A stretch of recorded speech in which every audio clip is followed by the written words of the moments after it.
Once again welcome to short plus. आज हमें solve करनी थी 11 सितंबर की सेकंड शिफ्ट। इसके पहले की सारी शिफ्ट हम सॉल्व कर चुके हैं जो कि प्लेलिस्ट में है, आप डिस्क्रिप्शन से देख सकते हैं। हमारा पहला क्वेश्चन है, a thief is noticed by a policeman from a distance of 200 metre. Policeman ने एक थीफ को 200 मीटर की डिस्टेंस से नोटिस किया। यहाँ पुलिसमैन है, यहाँ थीफ है और इनके बीच का डिस्टेंस जो है वो 200 मीटर है। देन क्या लिखा है, the thief starts running and the policeman ceases him. The thief and the policeman run at the rate of 10 kilometre and 11 kilometre per our. Thief और पुलिसमैन की जो स्पीड है वो 10 किलोमीटर पर आवर है और 11 किलोमीटर पर आवर है। What is the distance in metre between them after 9 minutes. तो 9 minutes बाद इनके बीच का डिस्टेंस कितना होगा। तो अब देखो, इसको हम ऐसे कर सकते हैं कि पुलिसमैन की जो स्पीड है वो 11 किलोमीटर पर आवर है और थीफ की जो स्पीड है वो 10 किलोमीटर पर आवर है। दोनों के बीच का डिस्टेंस 200 मीटर है। तो अगर ये दोनों एक ही डायरेक्शन में दौड़ रहे हैं, अगर पुलिसमैन थीफ को पकड़ रहा है तो वो भी उसी डायरेक्शन में दौड़ेगा। तो दोनों अगर एक ही डायरेक्शन में दौड़ रहे हैं तो मतलब उनके जो बीच का ये डिस्टेंस है ना, ये कम हो रहा है, यानी कि जो इनके बीच की रिलेटिव स्पीड है वो माइनस में हो गया ना। पहले ही बता चुकी हूँ कि अगर दो लोग एक ही डायरेक्शन में दौड़ते हैं तो उनकी जो रिलेटिव स्पीड होती है वो दोनों स्पीड्स का जो है वो डिफरेंस होती है, और अगर दोनों अपोजिट डायरेक्शन में दौड़ रहे हैं तो उनकी जो रिलेटिव स्पीड होती है वो दोनों स्पीड्स का सम होती है। तो यहाँ दोनों एक ही डायरेक्शन में दौड़ रहे हैं तो इनकी रिलेटिव स्पीड दोनों स्पीड्स का डिफरेंस होगी, तो 11 - 10 इज़ 1। लेकिन ये किलोमीटर पर आवर में, तो हम उसको मीटर पर सेकंड में चेंज करेंगे तो हो जाएगी 5/18, है ना, 1 × 5/18। तो ये तो हमारी स्पीड हो गई। सो डिस्टेंस क्या होता है, हमें पता है कि speed is equals to distance upon time. तो हम कह सकते हैं कि distance is equals to speed into time. तो यहाँ पे स्पीड इनटू टाइम, तो यहाँ पे टाइम क्या बोल रहा है, 9 मिनट्स। हमें पता है कि 1 मिनट में 60 सेकंड्स होते हैं, तो 9 मिनट्स में कितने सेकंड होंगे, 540 सेकंड। और हम इसको सॉल्व करेंगे तो 18 3 = 54, सो दिस इज 5 30 = 150। मतलब कि अगर दोनों इस स्पीड से दौड़े तो उनके बीच का इतना डिस्टेंस जो है वो कम हो जाएगा। अब टोटल डिस्टेंस था 200 मीटर और इतना डिस्टेंस कम हो गया तो बचा कितना distance, 50। Option number first is correct. अब अगला क्वेश्चन है, in a triangle ABC, AB = AC and angle A = 80 degree, then find angle B। तो एक ट्रायंगल गिवन है AB एंड C और ऑल्सो गिवन है कि एंगल A 80 डिग्री का है और AB = AC है। अब अगर AB = AC है मतलब ये दोनों अगर एंगल इक्वल है, मतलब ट्रायंगल आइसोसेलेस है, और आइसोसेलेस ट्रायंगल के दो एंगल्स इक्वल होते हैं, मतलब ये और ये एंगल इक्वल है। अब एक ट्रायंगल के सारे एंगल्स का सम 180 होता है और ये 80 तो ऑलरेडी है, मतलब 100 और बचा, और 100 को दो एंगल्स में डिवाइड करना है तो 50 और 50, मतलब यहाँ एंगल B पूछा है तो वो 50 हो जाएगा। चाहो तो ऐसे भी देख सकते हो कि एक एंगल तो 80 है प्लस हमें दो एंगल नहीं पता, लेकिन हमें ये पता है कि अगर ये आइसोसेलेस ट्रायंगल है तो दो एंगल इक्वल होंगे। तो अगर एक एंगल x मानते हैं तो दूसरा एंगल भी x होगा, तो मतलब 80 + 2x = 180 होना चाहिए। तो यहाँ से हम बोल सकते हैं कि 2x = 180 - 80 is 100, so x = 100/2, so this is 50। सो हमारा x यानी कि ये भी एंगल और ये एंगल भी आ जाएगा 50। So option number 4 is correct. Now अगला क्वेश्चन है कि S borrow some amount from R and promise to pay him 8% interest. मतलब कि S ने R से कुछ अमाउंट बोरो किया और उसको 8% इंटरेस्ट पे करने का प्रॉमिस किया। Then S invested the borrowed amount in a scheme, और S ने फिर उस अमाउंट को एक स्कीम में इन्वेस्ट किया, upon which he earn a profit of 5% after paying R। R को पे करने के बाद उस स्कीम में उसको 5% का प्रॉफिट हुआ। तो how much percentage R would have gained if he would have invested the scheme directly. तो R को कितना प्रॉफिट होता अगर वो डायरेक्टली उस स्कीम में इन्वेस्ट कर देता। तो सोचो S को कितना अर्न हुआ होगा उस स्कीम में, मतलब S को 8% वापस भी देना था और 5% का उसका प्रॉफिट भी हो गया, मतलब उसको टोटल फ़ायदा 8 और 5 13 का हुआ है ना। तो अगर R डायरेक्ट इन्वेस्ट करता तो उसको कितना प्रॉफिट हो जाता, 13% का। So option number 2 is correct. ना अगला क्वेश्चन है, if the ratio of areas of two similar triangles are 25:144, the ratio of their corresponding sides. So अगर एरियाज का रेशियो 24:144 है तो साइड का रेशियो 5 और 12 हो जाएगा। So option number 2 is correct. अब अगला क्वेश्चन देखो, इन ट्रायंगल PQR, एक ट्रायंगल है PQR, M, N and S are mid points of side PQ, PR and QR। तो PQ, PR और QR के मिड पॉइंट्स हैं, क्या हैं, M, N और S। If area of triangle PQR is 46 centimetre square, अगर PQR का area 46 है तो हमें बताना है कि क्वाड्रिलेटरल MNRQ का एरिया क्या होगा, MNRQ। सो देखो, अगर ये एक ट्रायंगल है PQR और MNS इसके मिड पॉइंट्स हैं, तो मतलब ये पूरा बड़ा वाला ट्रायंगल 1 2 3 4 छोटे ट्रायंगल्स से मिलके बन रहा है, मतलब ये सारे ट्रायंगल्स इक्वल होंगे, 1 2 3 4 ये आपस में इक्वल होंगे। सो यहाँ पे हम बोल सकते हैं कि जो बड़े ट्रायंगल का एरिया है ना वो 1 2 3 4 है, 4 यूनिट है, और जो इसका एरिया है, मतलब हमें बताना है ना क्वाड्रिलेटरल MNRQ, तो MNRQ का एरिया क्या है, 1 2 3 ट्रायंगल है ना। सो बड़े ट्रायंगल का एरिया 4 यूनिट है और जो MNRQ है उसका एरिया 3 यूनिट है। तो अगर 4 यूनिट की वैल्यू क्वेश्चन में दी है 46, तो इससे हम बोल सकते हैं कि अगर 4 यूनिट की वैल्यू 46 है तो 1 यूनिट की वैल्यू 46/4 हो जाएगी, और हमें 3 यूनिट की वैल्यू निकालनी है तो 46/4 इंटू 3। अब इसको सॉल्व कर दो। सो 2 2 ज़ा 4, 2 3 ज़ा 6, 2 2 ज़ा 4, 23 इंटू 3 इज 69/2, और 2 से डिवाइड करना है तो यहाँ एक काम करो, 5 से नीचे ऊपर मल्टीप्लाई कर दो, तो मतलब यहाँ 10 बन जाएगा और एक पॉइंट लगा देना। तो 9 5 ज़ा 45 का 5, 4 6 5 ज़ा 30 और 34, यानी कि 34.5, यानी ऑप्शन नंबर 2 इज़ करेक्ट।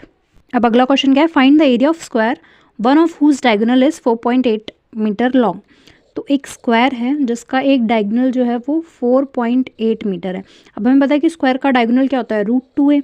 तो √2a की वैल्यू 4.8 है, तो हम बोल सकते हैं कि यहाँ से a क्या होगा, 4.8/√2, है ना। और इसको और अगर सॉल्व करें तो इसको हम बोल सकते हैं कि 48/10√2, और नीचे से रूट हटाना है तो हम इसको रैशनलाइज कर देंगे, तो ये हो जाएगा 48√2/20। और इसको और सिंप्लीफाइड टर्म्स में लिखें तो ये हो जाएगा 2 1 ज़ा 2 0 एंड 2 2 ज़ा 4, 2 4 ज़ा 8, 2 1 ज़ा 2, 2 2 ज़ा 4 एंड 2 5 ज़ा 10।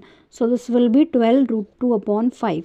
लेकिन हमें बताना है एरिया ऑफ स्क्वायर। हमें साइड तो मिल गई है, मतलब इसका एरिया निकालना है। तो एरिया क्या होता है स्क्वायर का, साइड का स्क्वायर, मतलब इसी का स्क्वायर कर दो, यानी कि 12√2/5 अगेन मल्टीप्लाई कर दो। सो 12 का स्क्वायर इज़ 144 इंटू 2/5, 5 ज़ा 25। अब देखो इसको सॉल्व करने का एक इजी तरीका बताती हूँ मैं। ये 25 है, अगर हम इसमें 4 का मल्टीप्लाई कर दें तो ये 100 हो जाएगा, तो हम यहाँ ऊपर नीचे 4 का मल्टीप्लाई कर देते हैं तो ये 100 हो गया। अब 144 इंटू 4 2 ज़ा 8, 144 इंटू 8 करना है। 144 इंटू 8 क्या होता है, 1152, और क्योंकि नीचे 100 है मतलब 2 नंबर बाद आप पॉइंट लगा दीजिए, मतलब 11.52। सो ऑप्शन नंबर 4 इज़ करेक्ट। तो कभी भी अगर इजी कैलकुलेशन करनी हो और नीचे कुछ ऐसे नंबर हो जिसको हम 100 या 10 में कन्वर्ट कर सकते हैं, तो नीचे 5 का मल्टीप्लाई करके, 2 का मल्टीप्लाई करके, 4 का मल्टीप्लाई करके उसको कन्वर्ट कर लीजिए, ऊपर के नंबर को मल्टीप्लाई कर दीजिए और फिर उतने डिजिट बाद पॉइंट लगा देना, simple. So the next question is the following table shows the score in different subjects obtain by Akshay in school. ये अक्षय के डिफरेंट सब्जेक्ट के स्कोर्स हैं। Study the table and answer the question that follows. Question क्या है, in which subject did he score the highest marks in percentage.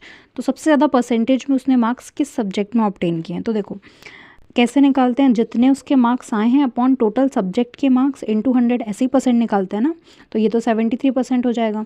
फिर यहाँ उसके marks आए हैं 56/80 इंटू 100, इसको सॉल्व करो तो 2 5 ज़ा 10 एंड 2 4 ज़ा 8, 4 1 ज़ा 4 एंड 4 4 ज़ा 16, 14 इंटू 5 इज़ 70। नाउ ये है 45 आए हैं, टोटल कितने हैं 75 इंटू 100, 5 9 ज़ा 45, 5 1 ज़ा 5, 5 5 ज़ा 25, 5 3 ज़ा 15, 5 2 ज़ा 10, 0, 3 3 ज़ा 9, सो 3 2 ज़ा 6 इज़ 60। देन 90 आए हैं, आने कितने थे 125 इंटू 100, 25 4 ज़ा 100, 25 5 ज़ा 125, 5 1 ज़ा 5, 5 8 ज़ा 40, 18 4 ज़ा 72। देन अगला क्या है, आए हैं 45, टोटल मार्क्स थे 60 इंटू 100, 0 से 0, 2 5 ज़ा 10, 2 3 ज़ा 6, 3 1 ज़ा 3, 3 5 ज़ा 15, 15 5 ज़ा 75।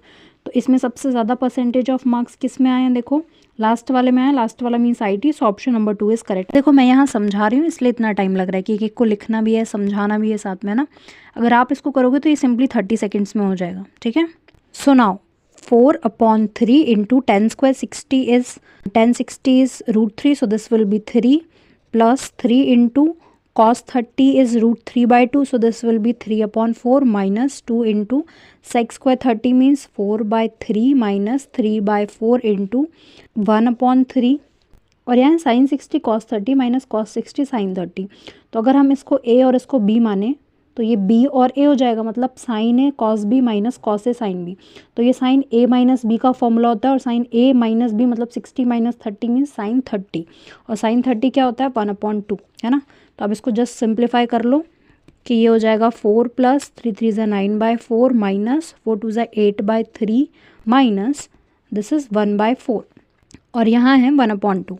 अब देखो 9/4 minus 1/4 is 8/4, so this will B 4 plus 8/4 means 4 2 ज़ा 8, सो this will B 2, 4 plus 2 minus 8/3/1/2। तो सो अब इसको सॉल्व करेंगे तो ये 4 5 6 6 माइनस 8/3 और 6 3 ज़ा 18, 18 माइनस 8/3 इज़ 10/3, सो 10/3 इंटू 1/2, तो ये ऊपर जाएगा तो ये 2/1 हो जाएगा। सो दिस विल बी 20/3 और इसको हम बोल सकते हैं 6 2/3. So option number 3 is correct. Now अगला क्वेश्चन है, in a triangle ABC the angle ABC equals to 90. मतलब ये बीच वाले एंगल की बात करें ना, एंगल B इक्वल्स टू 90. तो एक ट्रायंगल है जिसमें एंगल B 90 है, ये 90 है, तो ये A है, ये B है, ये C है. ऑल्सो बोर्डन साइन A 1/2 है. अब साइन A 1/2 है मतलब साइन A को हम क्या बोल सकते हैं 30, क्योंकि साइन 30 ही 1/2 होता है ना. सो ये हो जाएगा 30 डिग्री. अब अगर ये 90 और ये 30 है मतलब 9 10 11 12 120 हो गया, तो ये कितना होगा 180 माइनस 120 60 डिग्री है ना. और क्वेश्चन में पूछा है कॉस सी बताओ, तो कॉस 60 क्या होता है 1/2. सो ऑप्शन नंबर 4 इज करेक्ट. अब देखो अगला क्वेश्चन बोला है find the question when mean proportion of this and this is divided by even prime number. तो सबसे पहले पता होना चाहिए कि इवन प्राइम नंबर क्या होता है. इवन प्राइम नंबर होता है 2. अब बताना है इसका और इसका जो मीन प्रोपोर्शन आएगा उसको अगर हम इवन प्राइम नंबर से डिवाइड करते हैं तो हमारा क्वोशिएंट क्या आएगा. तो इसका और इसका मीन प्रोपोर्शन हम मान लेते हैं x 7 5 से 35 प्लस 1 इज 36/5. मीन प्रोपोर्शन हमने माना x एंड दिस इज 245. तो मीन प्रोपोर्शन सॉल्व कैसे कर सकते हैं ये भी देख लो. 36/5 के अपॉन में x है और x अपॉन 245. इसका मतलब कि x² is equals to 36/5 into 245 और ये हो जाएगा 5 4 ज़ा 20 एंड 5 9 ज़ा 45. तो x² की वैल्यू है 36 इंटू 49. अब अगर यहाँ से हम बोलें x की वैल्यू क्या होगी, तो x की वैल्यू हो जाएगी 6 इंटू 7 मतलब 7 6 ज़ा 42. मतलब अगर हम 42 को 2 से डिवाइड करें तो हमारा क्वोशिएंट क्या आएगा 21. So option number first is correct. Now the अगला question is the following bar graph shows the circulation growth of magazine ABC from July 2022 to December 2022. During October to December, there was an even growth rate, the average of which is. तो अब ये terms थोड़ी दिख नहीं रही होंगी तो मैं इसको क्लियरली लिख देती हूँ. अक्टूबर में है 200189, नवंबर में है 204933 एंड दिसंबर में है 211885. तो यहाँ से यहाँ कितनी ग्रोथ है देख लो. तो यहाँ से हम सब्ट्रैक्ट करके देख लेते हैं. 4933 में से तो 13 में से 9 इज़ 4, 12 में से 8 इज़ 4 एंड 8 में से 1 इज़ 7 और ये 4 है ना. और इनके बीच में कितना डिफरेंस है ये देख लेते हैं. तो हमें सब्ट्रैक्ट करना पड़ेगा 11885 को. So this is 5 minus 3 is 2, 8 minus 3 is 5 और 18 में से 9 इज़ 9 एंड 10 में से 4 इज़ 6. सो अब इनका एवरेज देखना है तो इनको ऐड कर लेते हैं. सो 6952 this will B 4 2 is 6 9 9 and 7 is 16 and 6 4 10 और 1 11 को डिवाइड करेंगे हम 2 से. सो दिस विल बी 2 5 ज़ा 10 2 8 ज़ा 16 2 4 ज़ा 8 एंड 2 8 ज़ा 16. ये हो गया. अब ये इसका कितना परसेंट है मतलब 200189 का कितना परसेंट है. यहाँ से हम अगर 0 हटाएं तो यहाँ लग जाएगा 2 नंबर बाद point.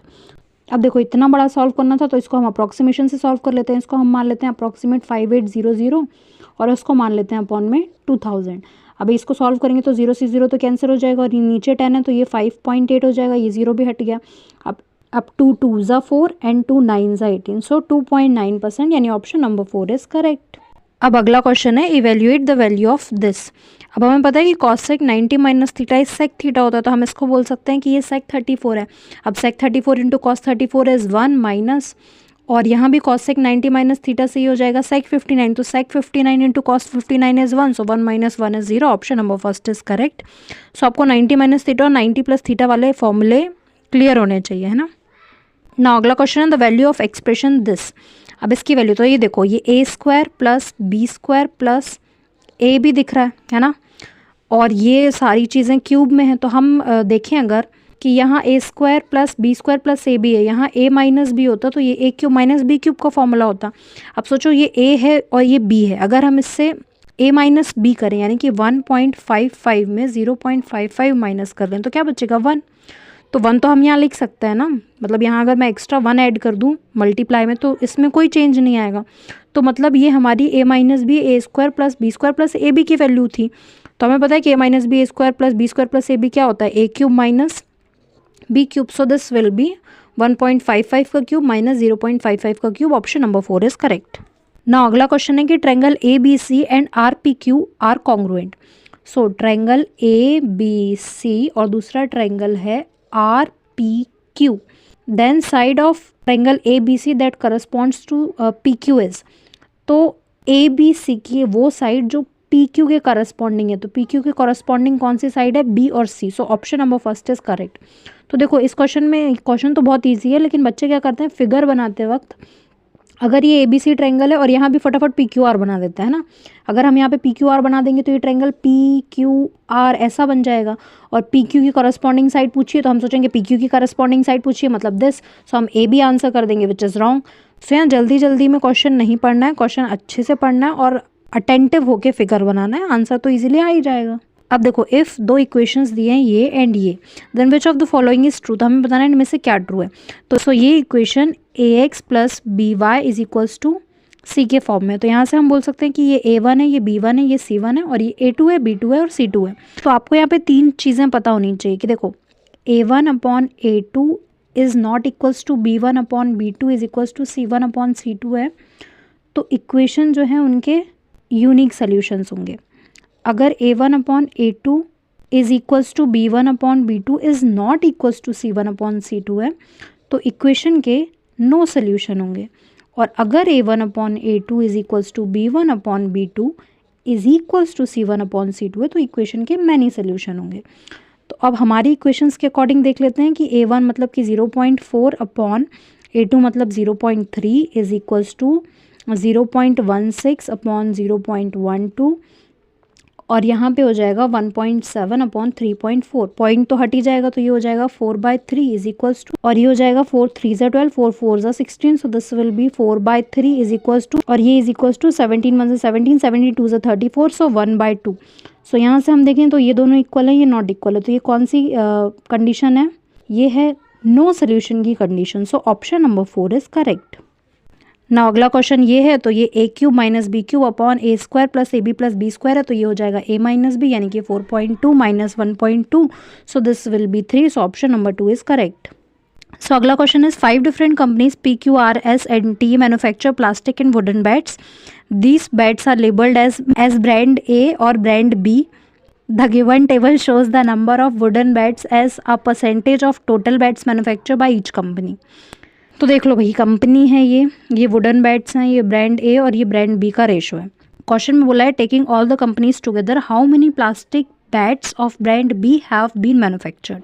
Plastic bats brand B के कितने मैन्युफैक्चर हुए हैं, तो सोचो कि कंपनी में जो टोटल बैट्स हैं वो इतने हैं और उसमें से अगर 65% वुडन बैट्स हैं तो मतलब कि 1,0,0,0,0 का 35% जो हैं वो प्लास्टिक बैट होंगे। रेशो के अकॉर्डिंग ब्रांड बी के जो बैट हैं वो 7 हैं, टोटल 7 + 3 10 में से, मीन्स इंटू 7/3 है ना, ये हो गई इसकी वैल्यू। इसके अकॉर्डिंग टोटल हैं इतने बैट, और अगर उसमें से 70% वुडन है तो प्लास्टिक हो जाएंगे इसका 30%, और ब्रांड बी के बैट्स कितने हैं 8, और टोटल 8 + 7 इज़ 15, सो 8/15। अब यहाँ भी वही कि टोटल बैट्स तो इतने हैं, उसमें से 60% जो है वो वुडन है, मतलब 40% उसका जो है वो प्लास्टिक है। ब्रांड बी है वो 6 हैं और टोटल है 19 + 6 इज़ 25, मतलब 6/25। फिर इसमें से भी यही कि टोटल बैट्स तो इतने हैं, उसका 70% अगर वुडन है तो 30% प्लास्टिक है, इनटू ब्रांड बी में 8 हैं तो 8/8 + 7 इज़ 15। और फिर इसमें भी यही कि टोटल बैट्स तो इतने हैं, उसमें 50% वुडन है, मतलब 50% प्लास्टिक है, और ब्रांड बी के बैट्स हैं 3 आउट ऑफ टोटल कितने 3 to 5। अब भाई यहाँ से सॉल्व करके वैल्यूज़ निकाल लो और उनको ऐड कर लो। अब देखो इतना डिटेल में बताया, अब बहाना बिल्कुल नहीं चलेगा कि समझ में नहीं आया ना। सो अब इसको कर दो सॉल्व, 0 से 0 कैंसिल, और ये अच्छा ये 7 और 3 इज़ 10, यहाँ 10 होगा तो ये 0 से ये 0 कैंसिल, सो 35 × 7 इज़ 2 4 5 एंड 0 0, यहाँ भी 0 से 0 एंड 0 से 0, 15 2 ज़ा 30, 8 2 ज़ा 16, तो 1 6 0 0 0, और ये 0 से 0 0 से 0, 25 4 ज़ा 100 एंड 0 0, 6 4 ज़ा 24 एंड 24 4 ज़ा 9 6 0 0, और यहाँ भी 2 0 से 2 0 कैंसिल, 15 2 ज़ा 30, 8 2 ज़ा 16, तो 1 6 0 0, and this will be 3 0 0 0 and 0। बस अब इनको ऐड कर दो। एक मिनट, यहाँ एक और 0 होगा ना, इसको ऐड कर लो अब। So this will be 24500, 16000, 9600 and 16000 and 3 1 2 3 4 times 0 add करेंगे. So this will be 6 5 11 1 1 9 1 10 10 or 6 4 10 20 and 26. So this will be 6 and 2 3 2 5 6 7 8 9. So 96100 option number first is correct. बहुत डिटेल में समझाया, समझ में आ जाना चाहिए. Now find the average of prime number lying between 50 and 76. सो 50 और 76 के बीच में जितने प्राइम नंबर आते हैं उनका एवरेज पूछा है.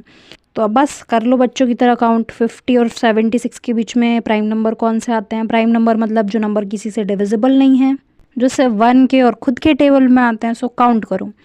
51 हो जाएगा, 52 नहीं होगा, 53 हो जाएगा, 54 नहीं होगा, 55 नहीं होगा, 56 नहीं होगा, 57 19 में आता है तो नहीं होगा. अगला होगा 59, देन अगला होगा 61, देन अगला 67, 71 और 73.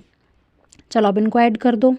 अब इनको ऐड करके 6 से डिवाइड कर देना, आंसर आ जाएगा. Option number first is correct. अगला क्वेश्चन है the cost price of bat is 75% of the marked price. Calculate the gain percent after allowing a discount of 15%.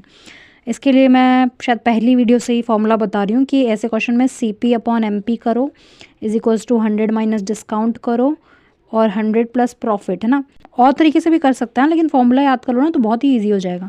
अब देखो, cost price of bat is 75% off marked price, मतलब कि 75% off marked price मतलब cost price 75 है, marked price 100 है, is equals to 100 minus discount is 100 minus 15 is 85 upon यहाँ पे हो जाएगा 100 प्लस प्रॉफिट. मतलब हमारी जो वैल्यू आएगी वो 100 प्लस प्रॉफिट की आएगी. हमें बताना है कि प्रॉफिट कितना परसेंट हो रहा है, तो देख लेते हैं. इसको अगर सॉल्व करने जाएंगे क्रॉस मल्टीप्लाई से तो ये हो जाएगा 85 इंटू 100 अपॉन 75. ये किसकी वैल्यू हो जाएगी? 100 प्लस प्रॉफिट परसेंट की, है ना. समझ में आ रहा होगा. बस इसको सॉल्व कर लो. 5 1 5, 5 5 25, 5 1 5, 5 7 35, 5 2 10 0, 5 3 15. तो 17 2 34 is 340 divide by 3. So 3 11 33 and 1 0, 3 3 9 और 1.0. सो 3 3 9 मतलब कि 113.3. तो ये 100 प्लस प्रॉफिट परसेंट की वैल्यू, मतलब इसमें से 100 माइनस कर दो. सो 13.3%, यानी कि option number 4 is correct. Now अगला question is the salary of worker is first increase by 25% then decrease by 12%. So पहले 25 increase then 12% decrease, plus minus is minus. 25 into 12 is 300 upon 100 is 3. So 12 13 14 15 मतलब कि 25 minus 15, सो 10% increase. कैसे हुआ? हमें पता है कि अगर A% का इंक्रीज़ हो रहा है, B% का डिक्रीज़ हो रहा है, तो हम नेट इंक्रीज़ या डिक्रीज़ कैसे देखेंगे? A minus B minus AB upon 100. अब थोड़ा फास्ट ही क्वेश्चंस को करेंगे ना, ऐसा मत सोचना कि समझ में नहीं आ रहा, पहले कर चुके हैं ऐसे क्वेश्चंस. देखो अब थोड़ा फास्ट ही समझेंगे हम क्वेश्चंस, क्योंकि हम पिछले वीडियोज़ में कॉन्सेप्ट को समझ चुके हैं ना. अब इसको सिंप्लीफाई करना है. सो ये 1020 and divide 4/3 of 26 plus 4 is 30 और ये इंटू 30, चलो अभी लिख ही देती हूँ, माइनस 11 3 से 33 और 2 इज़ 35 अपॉन 3. सो ये क्या हो जाएगा? 3 10 से 30 मतलब कि 40 माइनस 35 अपॉन 3. सो 4 3 से 12 यानी कि 120 माइनस 35 अपॉन 3. सो 120 में से 35 माइनस करेंगे, 10 में से 5 इज़ 5 एंड 11 में से 3 इज़ 8. So 85 upon 3. और ये 1020 divide by 85 upon 3. So 85 into 3. इसको सॉल्व कर लो. सो 5 1 ज़ा 5, 5 7 ज़ा 35 एंड 5 2 ज़ा 10, 5 4 ज़ा 20. और ये हो जाएगा 17 1 ज़ा 17 और 17 2 ज़ा 34. सो 12 3 ज़ा 36. Option number 4 is correct. अगला क्वेश्चन है विच of the following number is divisible by both 2 and 5. 2 और 5 दोनों से कौन सा नंबर डिविजिबल होगा? तो अगर 2 और 5 से डिविजिबल हो मतलब कि 5 से डिविजिबल तो तभी हो सकता है ना जब लास्ट में 0 और 5 हो, और 2 से तभी हो सकता है जब लास्ट में 5 ना हो. सो जिस नंबर में लास्ट में 0 है वही 5 और 2 दोनों से डिविजिबल होगा. सो option number first is correct. अगला क्वेश्चन है the following table shows the scale of car of 5 manufacturers from 2016 to 2020. What is the difference between the total number of sales of manufacturer M2 and total number of sales of manufacturer M4 during the year 16 to 19? सो हमें M2 और M4 का difference देखना है. तो देखो यानी कि 160, 170, 180, 190 और ईयर बोला है 2016 से 2019 तक, मतलब यहीं तक. सो इन्हीं को ऐड कर लो. 9 8 is 17 and 17 plus 7 is 24. 24 and 6 is 30. 0 3 1 2 3 4 5 6 7, सो ये हो जाएगा 700.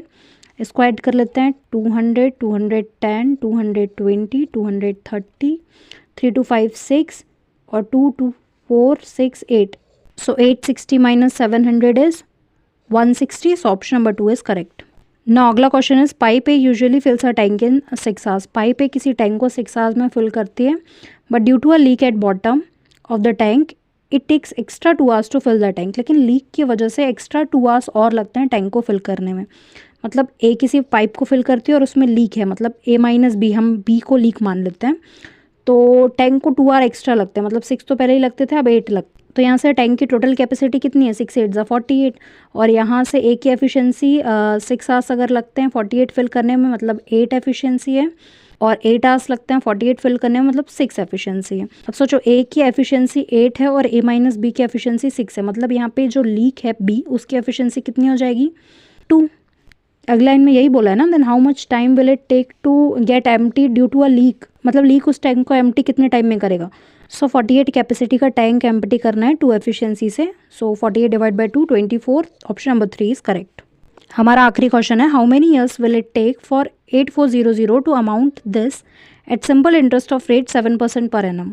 तो यहाँ कुछ नहीं करना, बस टाइम निकालना, और हमें पता है कि सिंपल इंटरेस्ट का फॉर्मूला होता है P into R into T upon 100. So 8400 into rate हमें पता है 7%, इंटू टाइम हमें नहीं पता, अपॉन 100 इज इक्वल्स टू, ये तो अमाउंट की वैल्यू है, मतलब अगर हमें सिंपल इंटरेस्ट की वैल्यू चाहिए तो हम अमाउंट माइनस प्रिंसिपल कर देंगे. सो 1198 में से 8400 माइनस होगा तो कितना आ जाएगा, 3528. सो 3528, यहाँ से अगर ये 0 से 0 तो कैंसिल हो जाएगा, T is equals to 3528 upon 7 into 84. 7 5 ज़ा 35 और 7 4 ज़ा 28, और 84 6 ज़ा होता है 504, सो option number first is correct. उम्मीद है आपने ज़रूर कुछ सीखा होगा. आप कुछ लोग कमेंट्स में जीडी की पीवाईक्यू सीरीज़ कराने की बात कर रहे थे, तो वो भी हम नेक्स्ट वीडियोज़ में देखेंगे. See you soon in the next video.